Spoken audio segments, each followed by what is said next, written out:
À vouloir déterrer les gloires du passé, on se casse parfois les dents.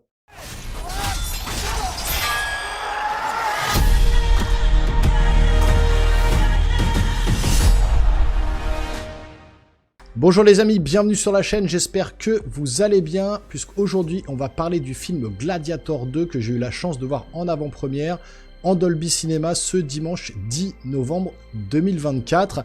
Alors avant de commencer ma critique, vous avez bien compris que je vais pas être dithyrambique justement sur le film, je vais y revenir, mais avant toute chose, je suis allé dans un cinéma pâté, et c'est la première fois que je vivais l'expérience comme ça, c'est-à-dire qu'il y avait une séance all-inclusive, ça s'appelait, c'était un accueil personnalisé, et puis ensuite on vous offrait une collation sucrée, salée, et puis voilà, des boissons, la totale.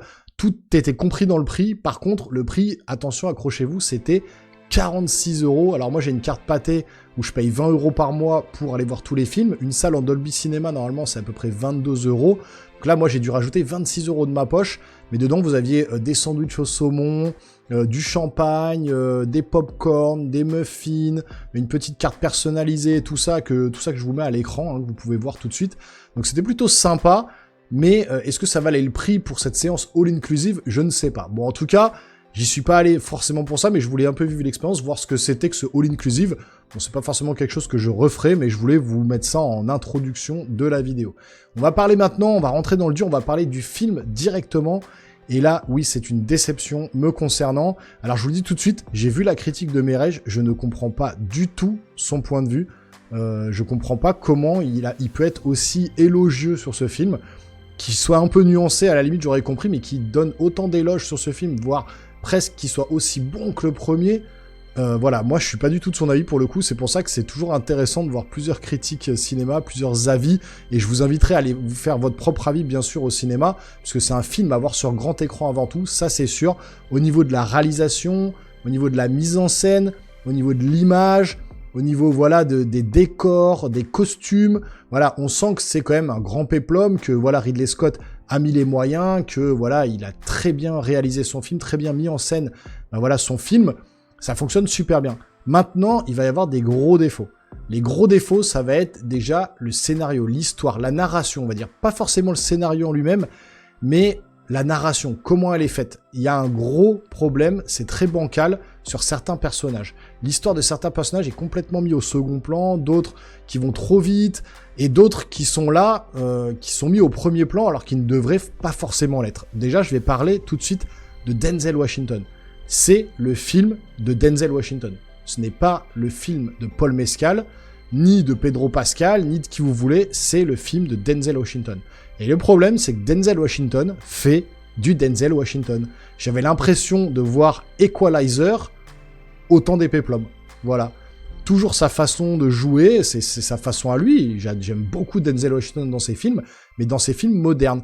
Dès qu'il est dans des films comme ça, un peu péplum et compagnie, bah, son jeu d'acteur est trop moderne. Ça ne fonctionne pas. Pour moi, ça m'a un peu sorti du film. Paul Mescal, on le compare là à Russell Crowe, mais pitié, arrêtez. Paul Mescal, il a une bonne interprétation dans ce film-là, mais il est à 1000 lieues d'être à la hauteur de Russell Crowe dans Gladiator 1. On sait que Russell Crowe en ce moment il est en train de couler tout doucement, mais là, contrairement à ce qu'on peut dire, ou ce qu'on peut entendre là sur justement la différence entre Paul Mescal et Russell Crowe, je vous arrête tout de suite. Russell Crowe est largement au-dessus. Il y avait, dans le premier film Gladiator, il y avait des émotions. Vraiment, on ressentait les émotions. La mort de la femme de Russell Crowe, de Maximus, on ressentait toutes ces émotions. Ça nous touche en plein cœur. Voilà, la montée en puissance de Maximus pour aller combattre, justement, en toute fin, Joaquin Phoenix, voilà, qui était magistral aussi dans ce film-là.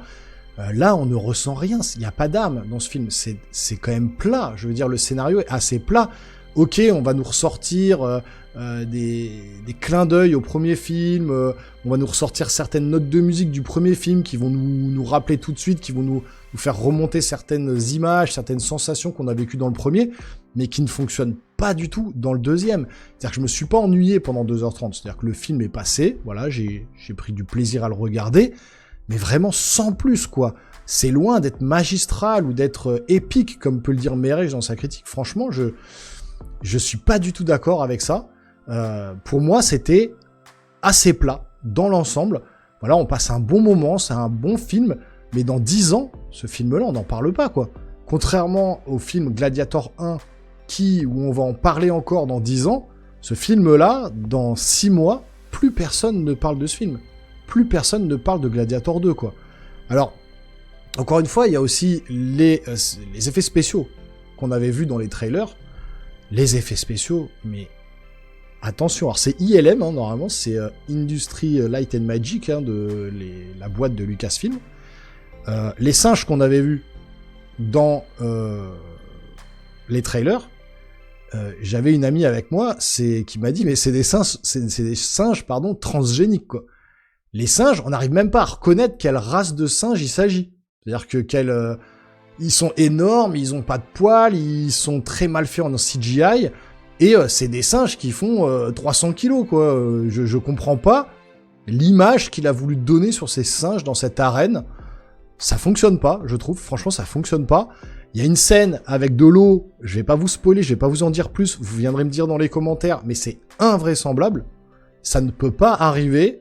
On est au temps des péplums. Alors je veux bien que y ait un peu de liberté prise sur le côté historique et que ça reste une œuvre de fiction et qu'on peut faire un peu ce qu'on veut, pourquoi pas. Mais là, il se passe quelque chose en moins de 24 heures entre le deuxième combat du deuxième jour et le troisième combat, parce que tout va se passer dans l'arène. Hein. C'est-à-dire que au début, il y a un peu des plans en extérieur. D'ailleurs, je me suis dit putain, c'est bien, il a filmé en extérieur, c'est joli, c'est pas trop d'effets spéciaux. On est sur quelque chose de palpable comme le premier film. Ça commence bien, ça dure très peu de temps. Très rapidement, on est dans l'arène, et ensuite, c'est que des plans en intérieur, et que des plans dans l'arène. Il n'y a rien d'autre, avec des effets spéciaux comme assez marqués à certains moments.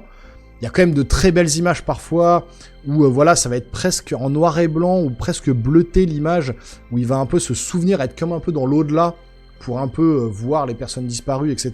Donc il y a vraiment des plans, gros plans sur les yeux et compagnie.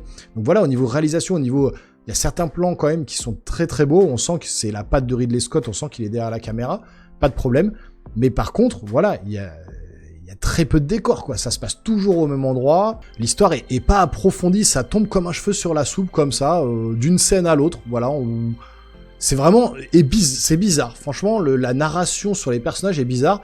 Et je vous dis, le film est fait pour Denzel Washington. Les 3/4 de l'image, les 3/4 des images sont prises par Denzel Washington, avec les deux méchants, les deux antagonistes, qui sont un peu en surjeu, franchement, qui font un peu peur, parce qu'ils sont complètement fous, parce qu'ils sont, ils sont détestés par le peuple, etc. Donc effectivement, ce côté un peu fou, ils l'ont vraiment en eux, on ressent la folie en eux, ça y a pas de problème, ils ont bien su le retranscrire, mais peut-être même un petit peu trop surjoué. Et puis je vous dis des incohérences, notamment avec cette eau dans l'arène, là, je vous dis, vous me redirez dans les commentaires, à un moment on voit de l'eau dans l'arène, on le voyait un peu dans le trailer, mais j'étais là, mais what the fuck, quoi. Mais n'importe quoi, enfin, c'est invraisemblable, c'est impossible que ça se passe comme ça, ça ne peut pas, c'est n'importe quoi. Donc voilà, c'est n'importe quoi. Donc, au final, un bon film de divertissement. J'avais une personne à côté de moi que je connaissais pas. Hein. Je me suis assis, il était tout seul, on s'est mis à discuter, et je voyais qu'il était très calé sur le cinéma. Voilà, il était cinéphile comme moi, il connaissait beaucoup le cinéma des années 80 et 90, on avait à peu près le même âge. Et je lui ai dit, mais les peurs que j'avais sur ce film, lui, il avait un peu la même chose, et en sortant, il a eu les mêmes ressentis que moi. Autant l'ami avec qui j'étais m'a dit qu'elle était très déçue du film et qu'elle gardait en tête le premier, et que pour elle, ça a détrôné à aucun moment le premier film. Et le monsieur à côté de moi que je connaissais pas, on a pas mal discuté après en sortant du film, et il m'a dit ouais, voilà, c'est un film popcorn que les gens vont aller voir, et les gens qui n'ont pas vu le premier, il m'a dit une chose qui est très juste, les gens qui n'auront pas vu le premier vont aimer ce deuxième, franchement. Les gens qui ont adoré le premier et qui pour eux est une œuvre culte ne vont pas aimer le deuxième. C'est là que justement je comprends pas Merej sur sa critique, qui lui a adoré le premier, il dit que le deuxième c'est magistral. Je suis circonspect sur ce truc-là. Mais voilà, j'ai pas l'habitude de me comparer à d'autres youtubeurs, mais c'est vrai que c'est le premier à avoir sorti sa critique. En sortant du cinéma, j'avais mon idée de ce que je voulais dire, et j'ai vu popper sa vidéo. Donc je l'ai regardé et je me suis dit, mais attends, on n'a pas vu le même film là. On n'a pas vu le même film, je ne comprends pas.